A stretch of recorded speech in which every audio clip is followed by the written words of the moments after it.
Então, essa aqui é a interface do QGIS Desktop 3.12.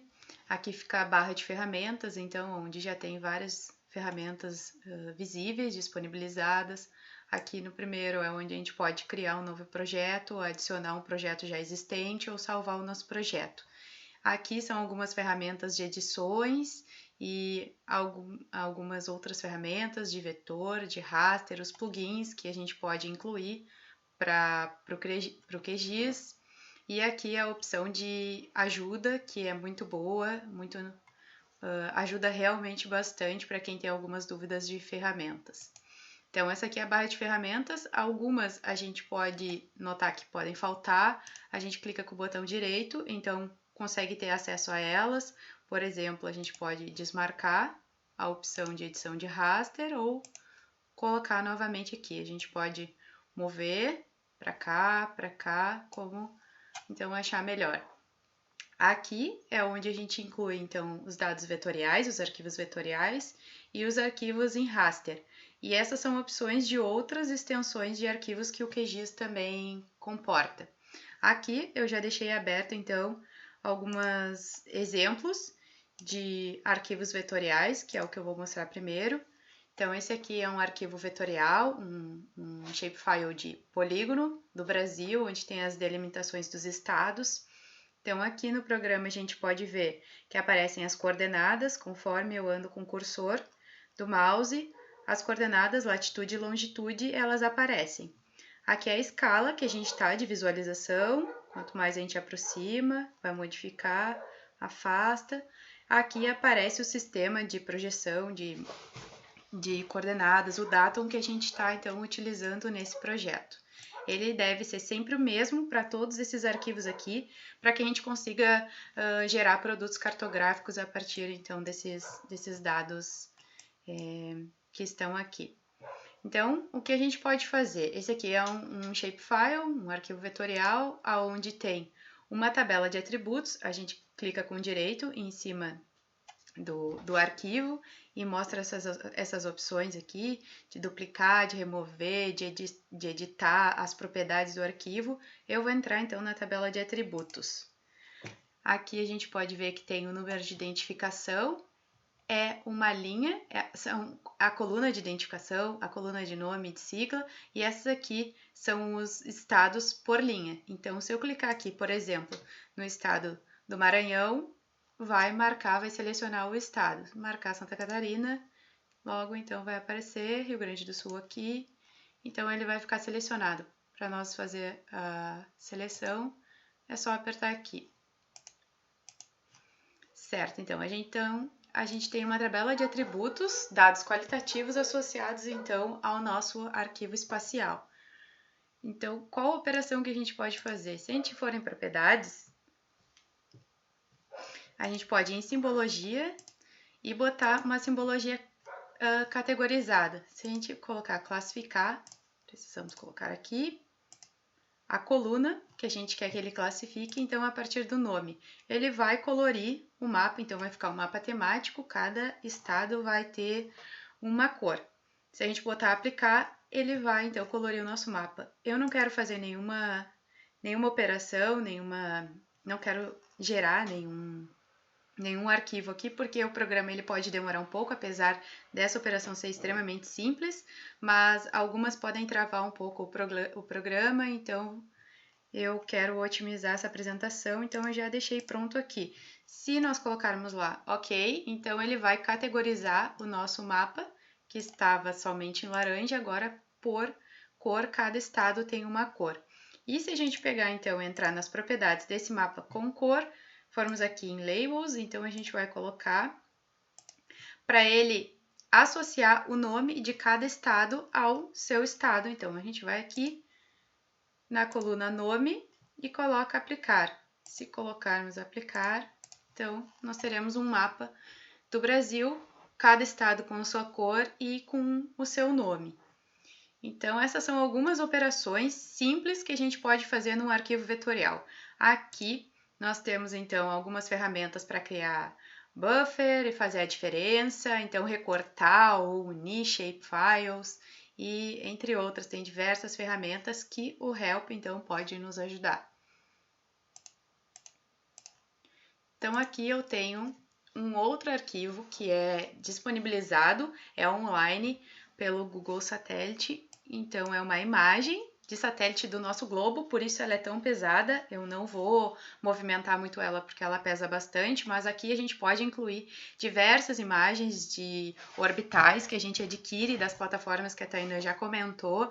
Então essa aqui eu estou usando online e ela é bastante pesada, mas ela é extremamente interessante porque já é uma imagem georreferenciada. Então se a gente quer fazer um mapa de localização, um mapa de usar ela como um fim para um produto cartográfico, ela é interessante.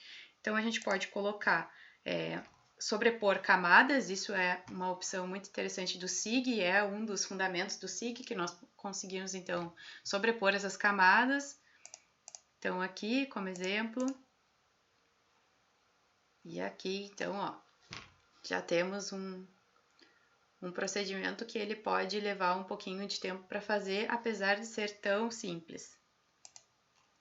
É certo. Então, o que eu quero é agora eu quero enxergar esse modelo digital de terreno para mostrar como outra opção de dado raster.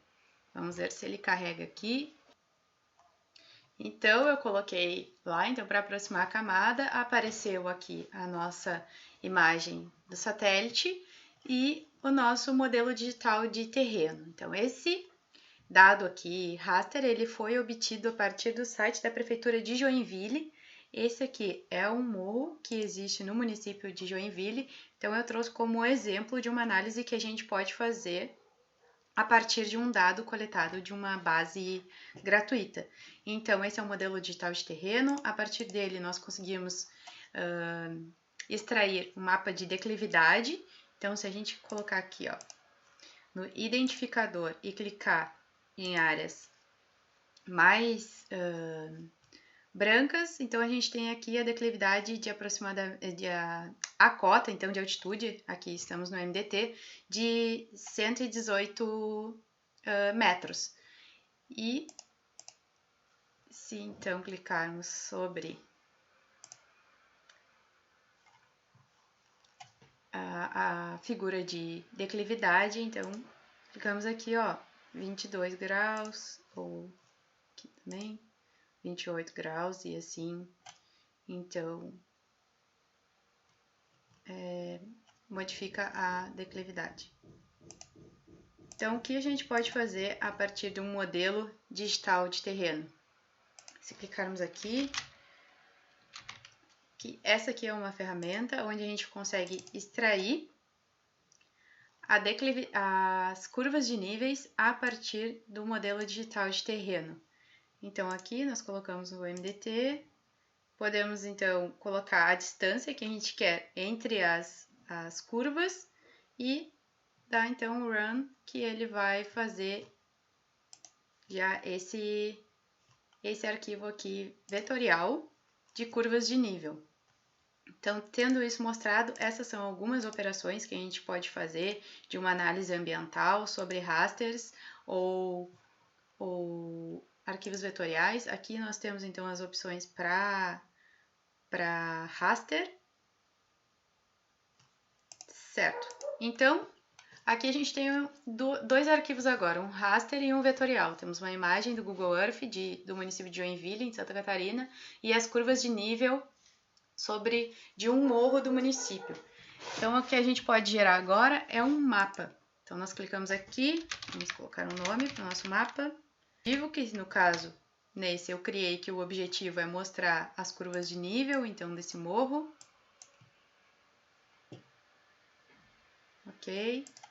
Então, agora a gente precisa incluir os elementos necessários para um mapa. Vou colocar as coordenadas, as latitudes e longitudes.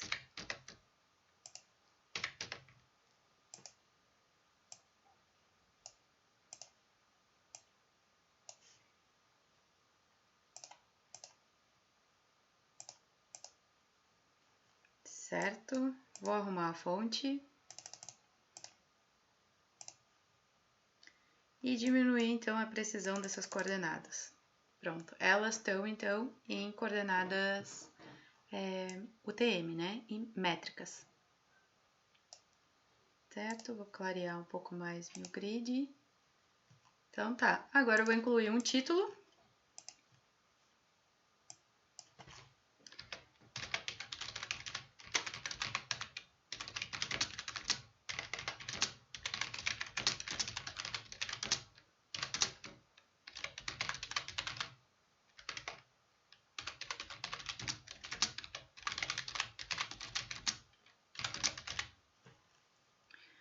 Arrumar a fonte, então deixar maior, vou deixar em negrito para ficar melhor representado, vou centralizar.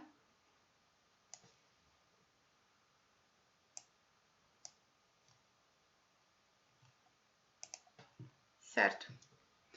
Então agora eu preciso incluir a legenda do meu mapa. Clico na opção de legenda. Vou tirar ela como automática, porque eu quero editar. Nem tudo isso que está aparecendo aqui contém nesse mapa que eu estou representando, então eu vou tirar.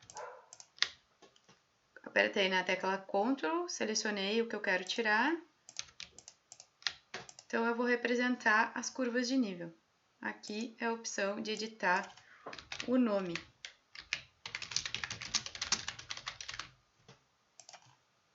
Certo? Vou colocar ao que isso se refere, a legenda, e arrumar a fonte então deles, deixar maior. Vou colocar a legenda em negrito e o item colocar em 18. Certo. Posso ainda adicionar.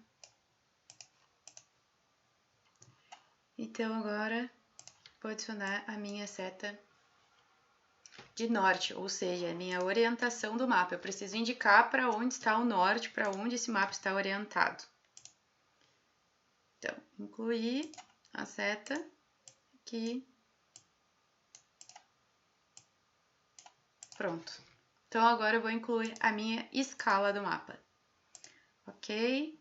Clico aqui, se eu clicar aqui eu vou nas opções desse item, se eu clicar então sobre a escala eu consigo editar esse item. Vou diminuir assim, aumentar a fonte.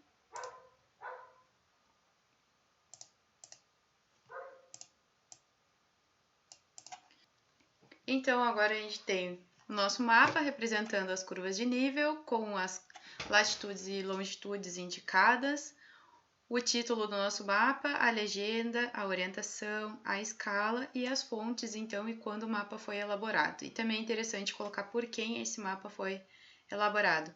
Quero salvar o meu mapa, vou em Layout, exportar, então, a imagem como.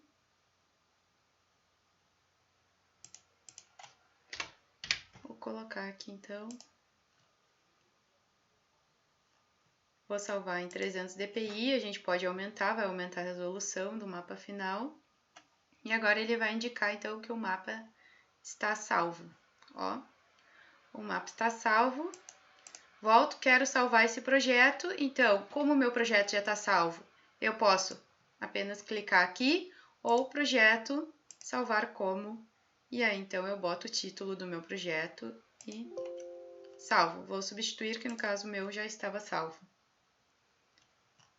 Então é isso, é uma forma rápida de apresentar o QGIS, mas já fica como um tutorial e o interessante do QGIS é desbravar aqui essas ferramentas, todas elas são importantes, são eficazes, eficientes e vale a pena explorar então o programa.